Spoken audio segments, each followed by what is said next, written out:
नमस्कार दोस्तों, हम फिर से लेकर आ चुके हैं आप लोगों के लिए सुबह की सभी ताजा और बड़ी खबरें। फटाफट अंदाज में एक एक कर बताएंगे आपको आज देश और दुनिया से क्या बड़ी खबरें निकलकर सामने आ रही हैं। लेकिन उससे पहले दोस्तों एक नजर डालेंगे सुर्खियों पर। बिल्किस बानो के केस पर भड़के असदुद्दीन ओवैसी, बोले फिलहाल देश में इंसाफ मिलना बहुत मुश्किल। जी हां, आपको बता दें बिल्किस की याचिका को खारिज कर दिया गया है। वहीं पर अगली बड़ी खबर में हम आपको बताएंगे दोस्तों, शिंदे सरकार के खिलाफ महाराष्ट्र में जमकर हंगामा। आघाड़ी पार्टी बोली फिलहाल महापुरुषों का अपमान नहीं बर्दाश्त करेंगे।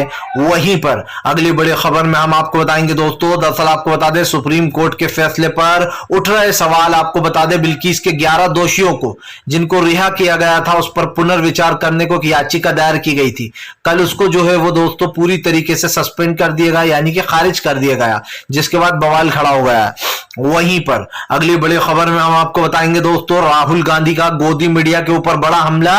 बोले मैंने अपने दोस्त से शर्त लगाई थी कि ये मीडिया मुझसे सचिन पायलट, अशोक गहलोत, सारे आगे पीछे की सब चीजें पूछेगा, लेकिन चीन के मुद्दे पर नहीं कुछ भी मुझसे बोलेगा। राहुल गांधी ने गोदी मीडिया की लगाई लंका। वहीं पर अगली बड़ी खबर में हम आपको बताएंगे, रक्षा मंत्री राजनाथ का बड़ा बयान। बोले हमने विपक्ष के इरादों को लेकर कभी सवाल नहीं पूछा, इसके बारे में आपको बताएंगे। वहीं पर अगली बड़ी खबर में हम आपको बताएंगे दोस्तों, टीएमसी के नेता संकेत गोखले का गृह मंत्री अमित शाह और नरेंद्र मोदी के ऊपर हमला। बोले अमिताभ भी परेशान आ चुके हैं इस सरकार से, इसीलिए बंगाल में आकर उन्होंने दिल की बात कही। वहीं पर अगली बड़ी खबर में हम आपको बताएंगे दोस्तों, शाहरुख खान की फिल्म पठान के ऊपर लगातार विवाद बढ़ रहा। हिंदू सेना कर रही हंगामे। शाहरुख बोले रहेंगे पॉजिटिव, नहीं पड़ने वाला कोई फर्क, अभी हम जिंदा जिया, इसके बारे में बताएंगे। वहीं पर अगली बड़ी खबर में हम आपको बताएंगे, सुप्रिया सुले का बीजेपी के ऊपर बड़ा हमला। बोले सारे महापुरुषों का अपमान करती है बीजेपी, जब से सत्ता में आई है, जी हां तब से कर रही है अपमान। वहीं पर अगली बड़ी खबर में हम आपको बताएंगे दोस्तों, बेनजीर भुट्टो के लड़के बिलावल भुट्टो ने प्रधानमंत्री को बताया था गुजरात का कसाई। कश्मीर में कल हुआ जमकर हंगामा, बताएंगे क्या कुछ अपडेट है पाकिस्तान से भी। तो सारी खबरें फटाफट अंदाज में देंगे, एक एक कर देंगे। फिलहाल खैर चलिए बढ़ते हैं सबसे पहली और सबसे बड़ी खबर की ओर। दरअसल दोस्तों आपको बता दें, बिल्किस बानो की याचिका खारिज होने से भड़के असदुद्दीन ओवैसी। बोले बिल्किस को इंसाफ नहीं मिला, इंसाफ अधूरा रह गया। जी हां, दरअसल दोस्तों आपको बता दें बिल्किस बानो के 11 दोषियों को मोदी सरकार ने, समझिए गुजरात सरकार के साथ केंद्र सरकार ने ताल से ताल मिलाकर, या फिर यूं कह दे कि उनकी सहमति मिलाकर उनको छोड़ दिया गया था। और ये फैसला इसलिए लिया गया था क्योंकि गुजरात के चुनाव नजदीक आ रहे थे। अब गुजरात के चुनाव तो हो चुके हैं दोस्तों, गुजरात के चुनाव बीजेपी जीत भी चुकी है। ऐसे में दोस्तों उन 11 दोषियों को छोड़ना बीजेपी को लग रहा है सक्सेसफुल हो गया है, क्योंकि भाई हम गुजरात में जीत गए हैं। आपको बताते चले दोस्तों, उन 11 दोषियों को वापस जेल में डालने के लिए और जो जजमेंट दिया है करना वहां के कोर्ट ने दोस्तों, गुजरात कोर्ट ने उस पर पुनर्विचार करने को कहा था। लेकिन आपको बता दें सुप्रीम कोर्ट ने कल दोस्तों पुनर्विचार करने वाली याचिका को खारिज कर दिया, जिसके बाद ओवैसी भड़क गए। असदुद्दीन ओवैसी ने कहा कि जिन 11 दोषियों ने बिल्किस बानो के साथ इतना बुरा किया, उनकी 3 साल की बेटी और उनके साथ दोस्तों आप समझिए दुष्कर्म किया, उनके पूरे परिवार को मार दिया, उसके बावजूद भी अगर दोस्तों कोर्ट ऐसा फैसला देता है और अगर ऐसे दोषियों को दोस्तों आप समझिए सिर्फ खुलेआम छूट देने के लिए याचिका खारिज कर दी जाती है, तो फिर क्या मतलब है दोस्तों अदालतों का और कानून का। अदालतें बंद कर देना चाहिए, बड़े बड़े ताले लगा देना चाहिए। ओवैसी ने कहा कि फिलहाल आज देश में जिस तरीके से रेपिस्टों को छोड़ा जा रहा है, कल को ऐसा भी हो सकता है कि अच्छे लोगों को जेल में बंद किया जाएगा और जो लोग दोस्तों आप समझिए बड़े बड़े क्राइम करते हैं वो लोग जेलों के बाहर होंगे, क्योंकि शायद इस सरकार का मोटिव यही है। सुप्रीम कोर्ट ने ये जो फैसला लिया दोस्तों, ये हैरानगी वाली बात है कि एक तरफ तो सीजेआई डीवाई चंद्रचूड़ इतनी बड़ी बड़ी बातें करते हैं, हालांकि यह किसी भी पीठ ने फैसला सुनाया हो दोस्तों, लेकिन सोचने वाली बात है कि डीवाई चंद्रचूड़ सुप्रीम कोर्ट के बारे में इतनी बड़ी बड़ी बातें करते हैं और अचानक से याचिका खारिज हो जाने से लोगों के मन में, खास करके महिलाओं के मन में यह सवाल आएगा कि उनको इंसाफ मिलना बहुत मुश्किल है, चाहे उनके साथ कुछ भी हो जाए। चलिए बढ़ते हैं एक और अगली बिग ब्रेकिंग की तरफ।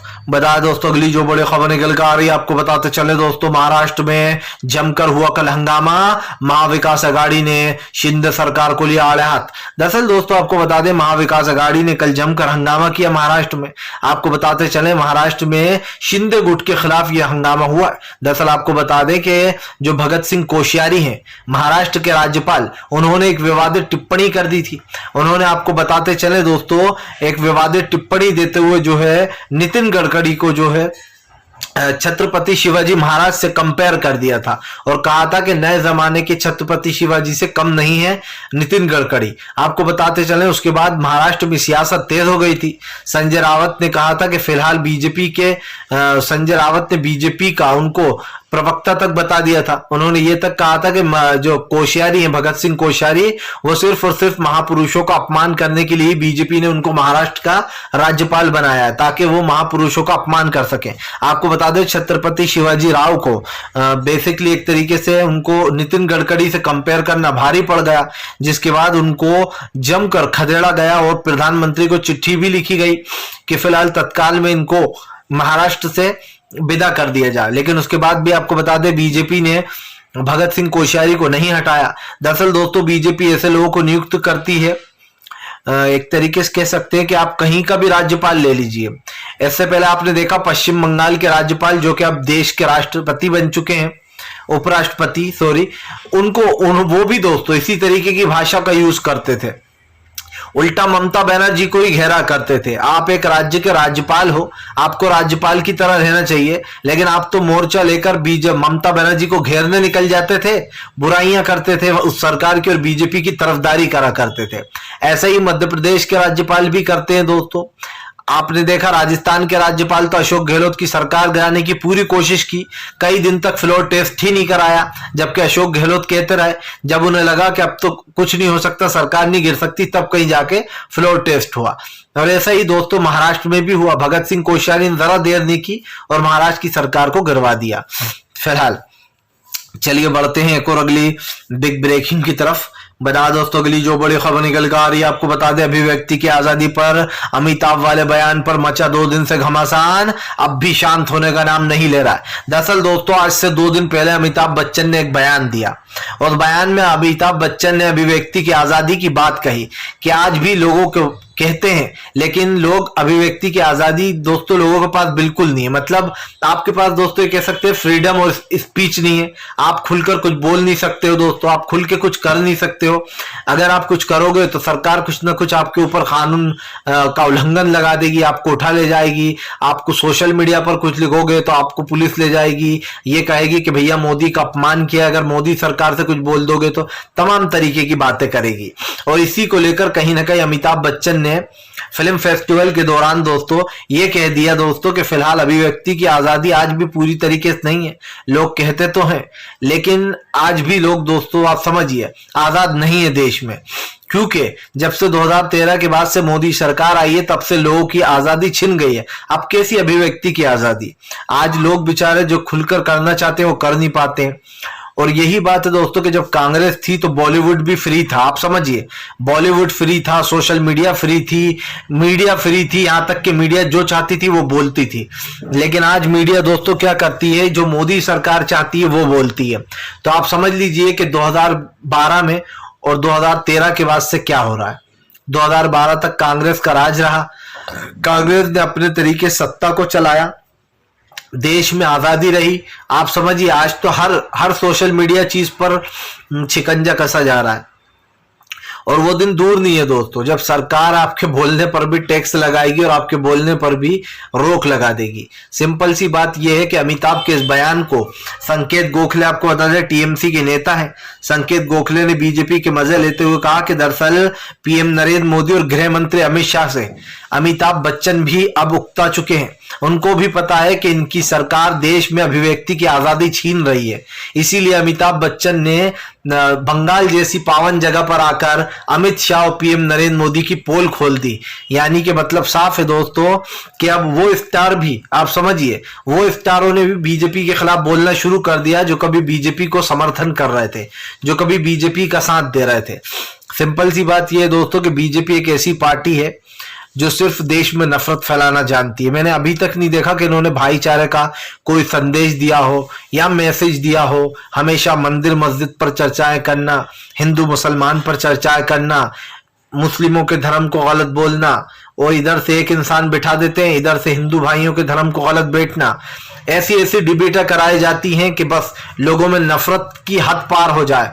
आप अपने घर का टीवी तोड़ दो, वॉल्यूम बंद कर दो, इतना इरिटेट कर देते हैं ये लोग एक इंसान को।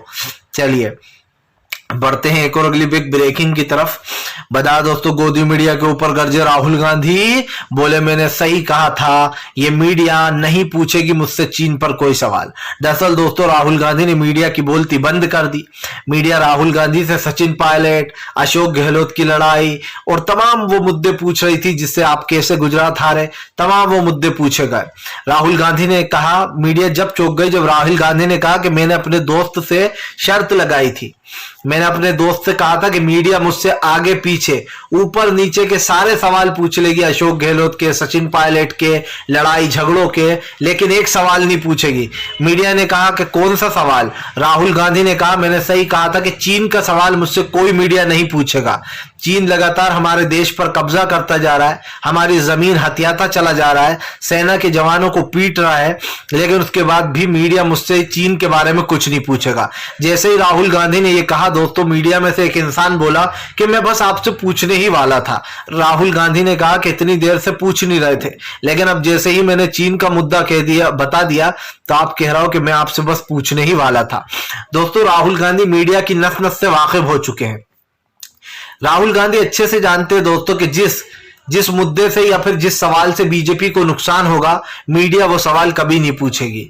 आप समझिए, बल्कि मीडिया क्या चला रही है दोस्तों, आप देख लीजिए तमाम एबीपी न्यूज, जी न्यूज दोस्तों, इन सारे चैनलों पर जाकर देखेंगे तो चीन उल्टा हमारी सीमा में घुस रहा है दोस्तों।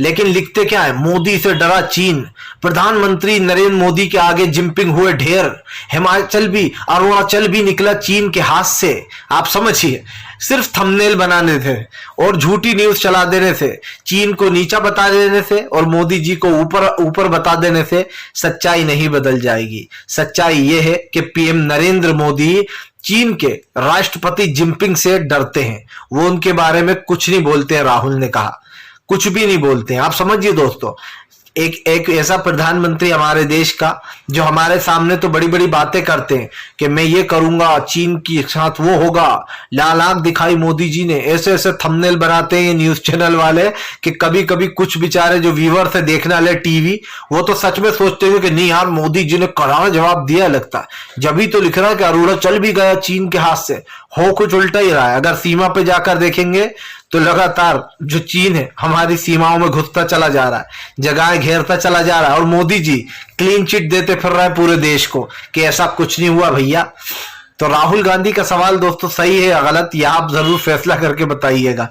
चलिए बढ़ते हैं एक और अगली बिग ब्रेकिंग की तरफ। बता दोस्तों, अगली जो बड़ी खबर निकल कर आ रही है आपको बताते चले दोस्तों। नीतीश कुमार का भाजपा के ऊपर बड़ा हमला। बोले जब खुद गठबंधन में थे तब जहरीली शराब दिखाई नहीं देती थी, लेकिन आज जब बीजेपी से हम अलग हो गए तो जहरीली शराब का मुद्दा उठा रहा है। दरअसल दोस्तों, बीजेपी जो है दोहरे चरित्र की है, इनका दोहरा चरित्र है। जब तक ये नीतीश के साथ सत्ता में रहे दोस्तों, तब तक नीतीश का बचाव करते रहे, तब तक ये कहते रहे कि हमारे राज्य में तो शराब कोई पी ही नहीं रहा है, शराब जैसी चीजों को बंद करा दिया गया है। आपको बताया दोस्तों, जहरीली शराब लगातार बिक रही है, जिसको लेकर 100 से ज्यादा लोगों की मौत हो चुकी है, लेकिन इसका इल्जाम नीतीश पे डाला जा रहा है। दरअसल दोस्तों, जिन लोगों को शराब नहीं मिल रही है, क्योंकि बिहार में शराब बंद है, ऐसे में वो लोग नकली शराब बना बना के बेच रहे हैं।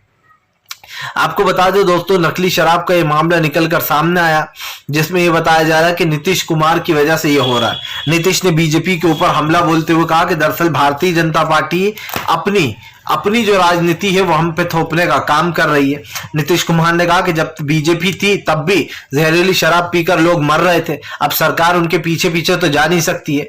देखिए दोस्तों, मैं ये नहीं कहता कि शराब बंद करना सही है या गलत है, लेकिन ये जरूर कहता हूं दोस्तों कि अगर कुछ लोगों की मौत हो जाती है तो उस पर सिक्योरिटी ज्यादा करना चाहिए। लेकिन हाँ, इस बात को भी हम भूल नहीं सकते दोस्तों कि जो लोग शराब पी रहे हैं, क्या सरकार उनके पीछे पीछे तो घूम नहीं सकती है, लेकिन जो लोग नकली शराब बनाकर बेच रहे हैं उनको सरकार जरूर पकड़ सकती है दोस्तों, और उनके ऊपर कड़ा एक्शन भी लेना चाहिए। आप समझिए, जो पी रहा है उनके पीछे नहीं जाया जा सकता। कौन कहां शराब पी रहा है सरकार को कैसे पता? सरकार भगवान तो है नहीं कि पता चल जाएगा कौन कहां शराब पीने वाला है। लेकिन हाँ, जो लोग नकली शराब बना रहे हैं उनको पकड़ने की पूरी मुहिम छेड़ना चाहिए, क्योंकि जो बना रहे हैं उनकी वजह से लोग पी रहे हैं और पीकर वो मर रहे हैं। तो ये कहना गलत नहीं होगा दोस्तों कि पेड़ को काटने से कुछ नहीं होता है, पेड़ की डालियां काटने से कुछ नहीं होता है। जब तक पेड़ की जड़ को नहीं काटा जाएगा पेड़ बार बार पनपेगा, और जब बार बार पेड़ पनपता है दोस्तों तो आप समझिए तकलीफ देता है। इसीलिए पेड़ की जड़ें काटना बहुत जरूरी होता है। वैसे ही दोस्तों, क्राइम मिटाने के लिए, क्राइम जहां से शुरू हुआ है उस चीज को खत्म करना बहुत जरूरी होता है। भले ही प्रधानमंत्री कुछ भी कहे नीतीश कुमार से, लेकिन सच्चाई तो यह है कि आपके गुजरात में अभी हाल ही में 50 से ज्यादा लोगों की शराब पीकर मौत हो गई थी। हजार करोड़ों रुपए की आपके यहां पर आए दिन ड्रग्स पकड़ी जाती है अडानी पोर्ट पर, लेकिन आप उस पर तफ्तीश नहीं करते। क्यों? क्योंकि वो आपका राज्य है। आपके राज्य में अगर शराब बिके नकली, लोग पीकर मर जाए तो कुछ नहीं, आपके राज्य में ड्रग्स पकड़ी जाए करोड़ों की तो कुछ नहीं। लेकिन हाँ, अगर विपक्ष का राज है तो प्रधानमंत्री नरेंद्र मोदी और बीजेपी के नेता घेर लेते हैं उसको पूरा एकजुट होकर। फिलहाल चलिए बढ़ते हैं एक और अगली बिग ब्रेकिंग की तरफ। बता दोस्तों, बिलावल भुट्टो के बयान पर मचा घमासान। 2 दिन से लगातार हो रही बिलावल भुट्टो की आलोचना। आपको बता दें, पीएम नरेंद्र मोदी पर पाकिस्तान ने हमला बोल दिया है, और इधर से दोस्तों हमारे विदेश मंत्रालय ने पाकिस्तान से सवाल पूछा था। ये मैंने आपको बताया भी था। लेकिन कल जम्मू कश्मीर में पीएम मोदी के समर्थन में वहां पर जमकर नारेबाजी हुई पाकिस्तान के खिलाफ। दरअसल दोस्तों, बिलावल भुट्टो ने एक ऐसी बात कह दी जो पीएम नरेंद्र मोदी के खिलाफ चली गई। बहुत ज्यादा बुरा बयान था ये।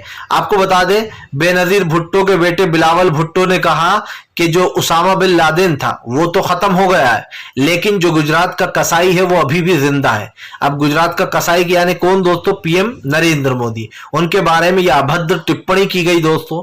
इसकी हम आलोचना करते हैं, जब ऐसी टिप्पणी किसी के बारे में भी नहीं करना चाहिए। आपको बता दें, बिलावल भुट्टो यहीं पर नहीं रुका। उसने कहा कि भारत के पीएम और भारत के विदेश मंत्री आरएसएस के विदेश मंत्री और आरएसएस के पीएम है, क्योंकि इनकी विचारधारा आरएसएस वाली है। ये गांधी जी के उसूलों पर चलने वाले पीएम और विदेश मंत्री नहीं, बल्कि ये तो आरएसएस के नक्शे कदम पे चलने वाले पीएम और रक्षा मंत्री, विदेश मंत्री हैं। अब आप समझिए दोस्तों, एस जयशंकर और पीएम नरेंद्र मोदी दोनों को बेनजीर भुट्टो के बेटे ने घेर लिया और पीएम नरेंद्र मोदी के बारे में आलोचना जमकर की। जिसके बाद आपको बता दें, भारत के विदेश मंत्रालय ने जो है यहाँ पर सवाल भी पूछा है कि उन्होंने ऐसा जवाब क्यों बोला उन्होंने ये चीज। आपको बताते चले, दरअसल इस मामले पे कल से ही विवाद छिड़ा हुआ 2 दिन से, क्योंकि पीएम नरेंद्र मोदी के ऊपर काफी विवादित टिप्पणी कर गए बेनजीर भुट्टो के बेटे बिलावल भुट्टो, जिसके बाद लोग इनकी आलोचना भी कर रहे हैं। चलिए चढ़ते हैं एक और अगली बिग ब्रेकिंग की तरफ। बता दोस्तों, अगली जो बड़ी खबर निकल कर आ रही है, आपको बता दे दोस्तों, राहुल गांधी का बड़ा बयान। बोले आम आदमी पार्टी अगर नहीं होती तो गुजरात भी जीत जाती कांग्रेस। आम आदमी पार्टी है बीजेपी की सबसे बड़ी ढाल। दरअसल दोस्तों, इस बात को डिनाई भी नहीं किया जा सकता, इस बात को भुलाया नहीं जा सकता। यह बात बिल्कुल सच है। दरअसल आम आदमी पार्टी दोस्तों वहां चुनाव लड़ती है जहां जहां बीजेपी को पूरा फायदा मिल रहा है। सिर्फ एक पंजाब को छोड़कर दोस्तों आम आदमी पार्टी का हर जगह बुरा हाल हुआ। गुजरात में उसका बुरा हाल, गोवा में आम आदमी पार्टी का बुरा हाल, हिमाचल में खाता ही नहीं खुला दोस्तों, उत्तर प्रदेश में बीजेपी का बुरा हाल दोस्तों। अब कहां जाने की फिराक में दोस्तों आम आदमी पार्टी? राजस्थान और महाराष्ट्र। मतलब कि ये है दोस्तों कि आम आदमी पार्टी को सफलता मिल नहीं रही है। लगातार हर जगह ये चुनाव हार रहे हैं, लेकिन बीजेपी का फुल फायदा करा रहा है। ओवैसी को सब लोग दोस्तों वोट कटवा कहते हैं, लेकिन मेरे हिसाब से ओवैसी के से पहले सबसे पहला नंबर अब आम आदमी पार्टी का आना चाहिए, क्योंकि ओवैसी की राह पर ही आम आदमी पार्टी चल रही है और असदुद्दीन ओवैसी तो बाद में आते हैं। खैर, आम आदमी पार्टी अब बीजेपी के कांग्रेस को ज्यादा नुकसान पहुंचा रही है। इसीलिए कहीं ना कहीं राहुल गांधी ने कहा कि फिलहाल कोई बात नहीं, नहीं, इस बार नहीं तो अगली बार जरूर जीत जाएंगे। जनता जिस दिन कांग्रेस मजबूत हो गई उस दिन कांग्रेस बीजेपी को उखाड़ कर फेंक देगी। राहुल का सीधा जवाब। फिलहाल वीडियो अच्छा लगे तो लाइक करें, चैनल पर पहली बार आए सब्सक्राइब जरूर करें दोस्तों, ताकि आगे भी ऐसी वीडियो